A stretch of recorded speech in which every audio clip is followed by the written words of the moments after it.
Hello, welcome again. Thanks for coming to my classroom. I am so excited. I observed some of the books that I brought in this past week to help you out, to give you some resources. What was one of the most honest feelings you had when you saw the books? I mean, I felt a little bit like, well, I could have found these, but then at the same time, I was like, yeah, but now I don't have to find these. like, now it's kind of like, already sort of handed to me. And then after my initial reaction of like, well, I could have done that, then I sort of felt like, okay, that it's good support because I don't have to, now it's like off the plate. I don't have to think about it. And one thing that I can mention is that we didn't talk about resources in our last meeting, so I did take it upon myself to go and research and get some books for you. So I appreciate you implementing them because I saw a lot of good transitions with the Unity theme today. And one of the things that I really enjoyed was watching the Ready Ready chant. Where did that come from? So that was something that they did in one of the breakout sessions that I was in at Conscious Discipline. One of the facilitators would be like, when I say ready, ready, ready, you say yes, yes, yes, ready, ready, ready. And then the whole audience would answer yes, yes, yes. And I was like, my kids will really love that. And they did. They totally took to it. Were you nervous about them catching on, or were you just ready to go? I mean, I guess I was a little bit nervous because I wasn't sure if they were going to like catch it like a bunch of adults did. But I had been doing this echo thing with them for a little while before I implemented that, which is like I say peanut butter, you say jelly, peanut butter, jelly. And then, so I had been using that. So I thought, well, I had a little hope that they would catch it. And I mean, they just, the first time, they just went with it. So, on another day, I think I walked by the classroom and I heard something about come to the garden. Come to the circle. Okay. Yeah, which is another kind of unity thing where the kids stand in a circle and we sing the song, Come to the Circle.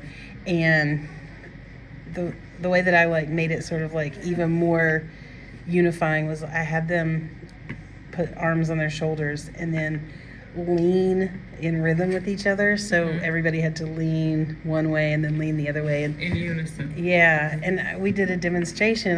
I got a couple of helpers to help me demonstrate what happens when we don't lean together, when one person leans one direction and the other leans the other, and then when we come back together we actually bump into each other, and I think that really helped the kids see, like, oh, when we bump into each other, like, that can be kind of hurtful instead of, like, unifying. So that was kind of a cool thing. Okay, so let's go back to the book. So one of the books that I brought in was about activities catered to math and literacy involving, diversity and unity. Have you been able to incorporate any of that in your lesson plans yet?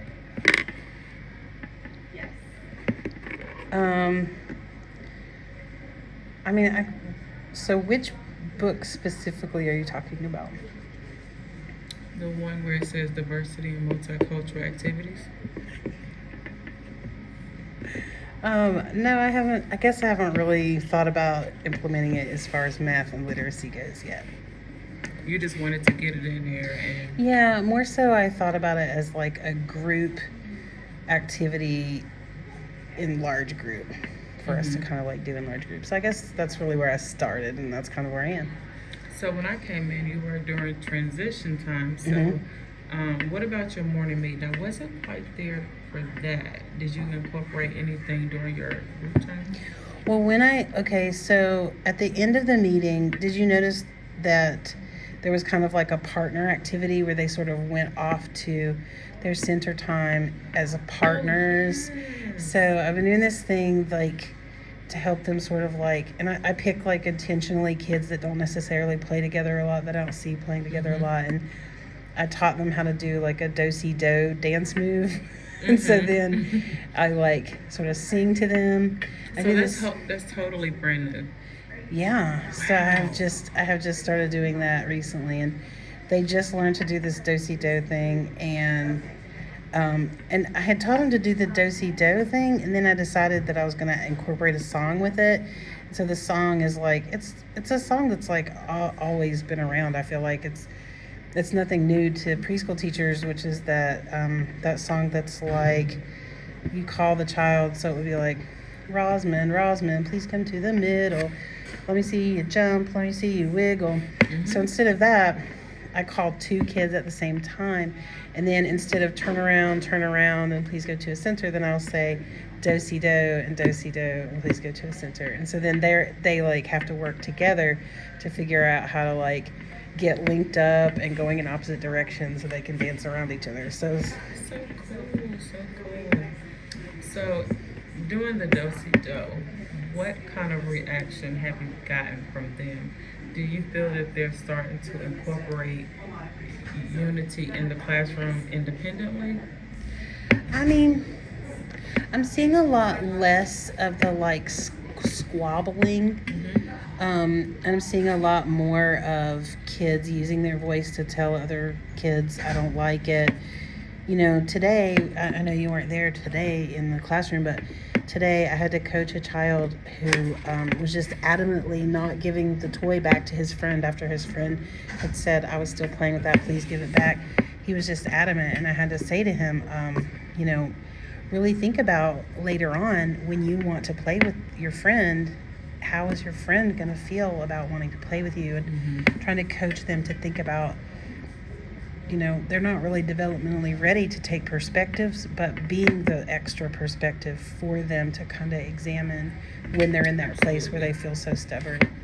Okay, so going forward, we definitely want to put the literacy and math and as a goal, incorporating unity, and we can talk more about that at our next meeting.